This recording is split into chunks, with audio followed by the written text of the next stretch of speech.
नमस्कार, मेरा नाम संजय कुमार है। मैं एक कवि, कहानीकार, उपन्यासकार और चित्रकार हूँ। ये लेख मैंने वर्षों पहले लिखा था। अब मैं ये लेख आपके सामने प्रस्तुत कर रहा हूँ।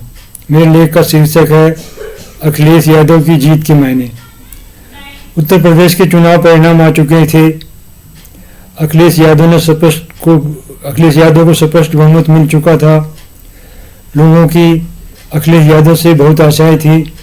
ऐसे ही आशाएं लोगों को तब थी जब 2007 में मायावती को स्पष्ट बहुमत मिला था। उत्तर प्रदेश के लोगों ने सोचा था कि मायावती उत्तर प्रदेश के लोगों की तकदीर बदल कर रख देंगे, मगर ऐसा कुछ भी नहीं हुआ। मायावती ने बहुत थोड़ा सा विकास किया था, इसीलिए परम निर्धनता में डूबे हुए लोगों की निर्धनता दूर नहीं हुई। उत्तर प्रदेश में बहुत बड़ी संख्या में लोग कुपोषित थे। बहुत से लोगों के पास रोटी, कपड़ा और मकान का अभाव था। उत्तर प्रदेश की कृषि परम पिछड़ी हुई थी। ज़्यादातर किसानों के पास बहुत कम जमीन थी और अभी भी है। उन्हें कृषि से नाम मात्र का भी फायदा नहीं होता था। जिन किसानों के पास पर्याप्त भूमि है वो भी बस किसी तरह घिस कर जीवन यापन कर रहे हैं। सरकार की गलत नीतियों के कारण उत्तर प्रदेश की कृषि लोगों के लिए अभिशाप बन गई थी। उत्तर प्रदेश की ज़्यादातर आबादी कृषि पर निर्भर है। उत्तर प्रदेश भारत का एक परम पिछड़ा राज्य था। जिन लोगों के पास भूमि नहीं है उनकी हालत बहुत खराब है। उत्तर प्रदेश में बेरोजगारी परम अवस्था पर थी। उत्तर प्रदेश में साक्षरता बहुत कम थी। उत्तर प्रदेश की प्रशासनिक व्यवस्था का पूर्ण रूप से अपराधीकरण हो चुका था। उत्तर प्रदेश की न्याय व्यवस्था का पूर्ण रूप से अपराधीकरण हो चुका था। उत्तर प्रदेश की पुलिस व्यवस्था का भी पूर्ण रूप से अपराधीकरण हो चुका था। उत्तर प्रदेश की सभी प्रभावशाली पार्टियों में गंभीर अपराधियों की भरमार थी। उत्तर प्रदेश संक्षेप में हम ये कह सकते हैं उत्तर प्रदेश की सभी सरकारी व्यवस्थाओं का पूर्ण रूप से अपराधीकरण हो चुका था। अखिलेश यादव की पार्टी में सबसे ज़्यादा गंभीर अपराधी हैं। ये गंभीर अपराधी समाज की सेवा के लिए राजनीति में नहीं आए हैं। ये गंभीर अपराधी समाज का भयंकर शोषण करने के लिए राजनीति में आए हैं। ये गंभीर अपराधी समाज पर अत्याचार करेंगे। इस बात की आशा बहुत ही कम है कि अखिलेश यादव उत्तर प्रदेश को अपराध मुक्त कर पाएंगे। राजनीति के अपराधीकरण से सरकार की सभी व्यवस्थाओं का अपराधीकरण हो जाता है, फिर विकास ठप हो जाता है, शोषण, अत्याचार और अन्याय परम अवस्था पर पहुंच जाता है। उत्तर प्रदेश में अभी बहुत बड़ी संख्या में डॉक्टरों की कमी है और बहुत अधिक संख्या में और डॉक्टरों की जरूरत है। उत्तर प्रदेश में अभी अध्यापकों की बहुत कमी है और बहुत बड़ी संख्या में अध्यापकों की आवश्यकता है। उत्तर प्रदेश में बहुत अधिक संख्या में इंजीनियरों की आवश्यकता है। उत्तर प्रदेश में इंजीनियरों की बहुत कमी है।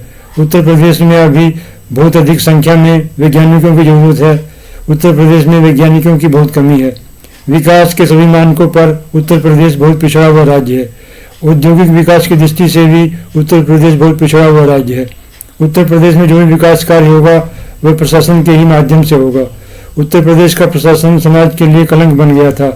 आज़ादी के 70 सालों बाद भी उत्तर प्रदेश का प्रशासन समाज के लिए अभिशाप बन गया था। अब भी उत्तर प्रदेश का सब प्रशासन समाज के लिए पूर्ण रूप से ठीक नहीं हुआ है।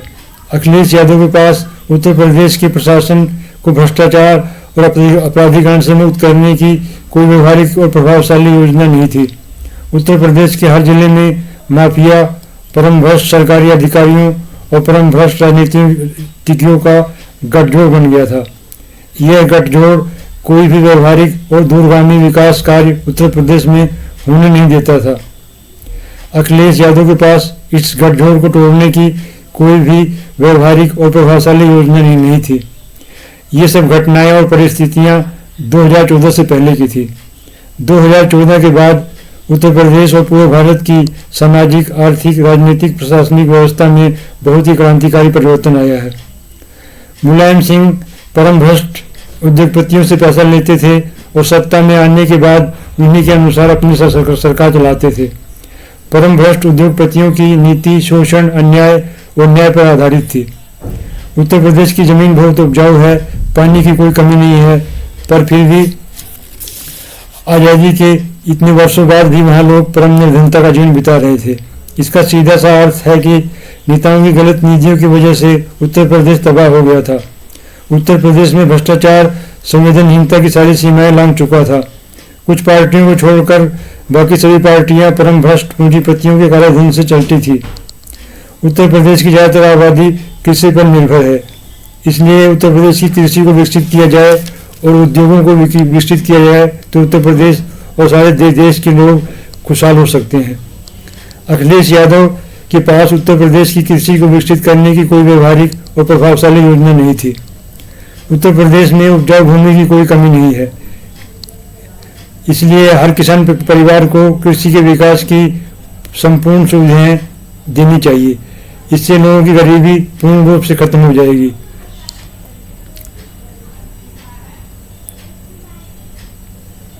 परम जातिवादी और परम पिछड़ा समाज परम भ्रष्ट राजनीति को जन्म देता है और परम भ्रष्ट राजनीति हर विकृति को परम अवस्था में उत्पन्न करती है। उत्तर प्रदेश में कुछ वर्ष पहले, जब 2014 से पहले यही सिद्धांत काम कर रहा था। अखिलेश यादव परम कुव्यवस्था के उत्पाद हैं। एक ना एक दिन तो उत्तर प्रदेश एक विकसित राज्य बनेगा ही, लेकिन अगर उत्तर प्रदेश को कोई क्रांतिकारी नेता मिल जाए तो उत्तर प्रदेश बहुत जल्द एक विकसित राज्य बन सकता है। अखिलेश यादव उत्तर प्रदेश को एक विकसित राज्य बना पाएंगे, इस बात की आशा बहुत कम है। आधुनिक युग में अनेकों तरह की पर्यावरण हितैषी कृषि तकनीकों का विकास हो चुका है। इसके लिए हमें उत्तर प्रदेश के हर जिले में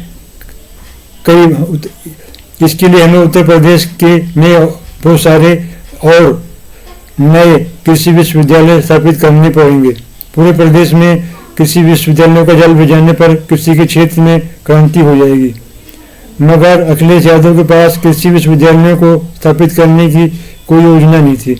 कृषि के वैज्ञानिक विकास के बिना कृषि का विकास नहीं हो सकता। कृषि का आधुनिकीकरण तभी होगा जब कृषि के क्षेत्र में अनुसंधान को बढ़ावा दिया जाए। अखिलेश यादव के पास न तो कृषि के आधुनिकीकरण की कोई योजना थी, न ही उद्योगों के विकास की कोई योजना थी। उत्तर प्रदेश में बिजली बहुत कम रहती थी। जल विद्युत परियोजनाओं को अगर ढंग से विकसित किया जाए तो बिजली की समस्या काफ़ी हद तक खत्म हो सकती है। सौर ऊर्जा और पवन ऊर्जा को भी बहुत अधिक मात्रा में विकसित किया जा सकता है। इन सभी उपायों से बिजली की समस्या का पूर्ण रूप से खात्मा हो सकता है।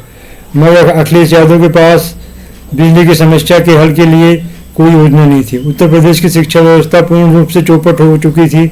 उत्तर प्रदेश में बहुत सारे नए विश्वविद्यालयों की जरूरत है, बहुत सारे नए कृषि विश्वविद्यालयों की जरूरत है, बहुत सारे नए इंजीनियरिंग कॉलेजों की जरूरत है, बहुत अधिक अध्यापकों की जरूरत है। अखिलेश यादव के पास शिक्षा व्यवस्था को विकसित करने की कोई योजना नहीं थी। उत्तर प्रदेश में विश्वविद्यालयों में वैज्ञानिक शोध बहुत कम होता था। उत्तर प्रदेश की विश्वविद्यालयों में न तो ढंग की प्रयोगशालाएं थी, न ही अनुसंधान का कोई वातावरण था। उत्तर प्रदेश की विश्वविद्यालयों में जो छात्र राजनीति होती थी उसका भी पूर्ण रूप से अपराधीकरण हो चुका था। उत्तर प्रदेश के शिक्षण संस्थानों में बहुत ही घटिया पढ़ाई होती थी, इसीलिए उत्तर प्रदेश के छात्रों का ज्ञान का स्तर बहुत घटिया था। उत्तर प्रदेश की स्वास्थ्य व्यवस्था पूरी तरह से चरमरा चुकी थी। उत्तर प्रदेश के सरकारी अस्पतालों में लोगों का इलाज नहीं होता था। सरकारी डॉक्टर अस्पतालों में भयानक भ्रष्टाचार करते थे। अखिलेश यादव के पास स्वास्थ्य व्यवस्था को विकसित करने की कोई योजना नहीं थी। अखिलेश यादव के पास उत्तर प्रदेश की सामाजिक, आर्थिक, राजनीतिक समस्याओं के हल की कोई योजना नहीं थी। फिर भी हम कल्पना कर सकते हैं, शायद अखिलेश यादव की प्रगतिशील चेतना जाग जाए और वह क्रांतिकारी नेता बन जाएं, तब वह दशकों तक उत्तर प्रदेश की राजनीति में छाए रहेंगे। यहाँ मैं ये स्पष्ट कर देना चाहता हूँ, मेरा अखिलेश यादव से, उनकी पार्टी से कोई व्यक्तिगत विद्वेष नहीं है। ये मेरे अपने व्यक्तिगत और निजी विचार हैं। ये लेख मैं अपनी जनता को जागरूक करने के लिए मैंने लिखा था और ये YouTube पर भी मैं इसीलिए प्रस्तुत कर रहा हूँ ताकि जनता की जागरूकता बढ़े और वह निर्भीक होकर और जागरूक होकर अच्छे नेताओं को चुने, जिससे अच्छे नेता राजनीति में आए और हमारे देश का विकास हो और हमारा देश एक विकसित देश बने और सब सुखी रहें। नमस्कार। वंदे मातरम। भारत माता की जय।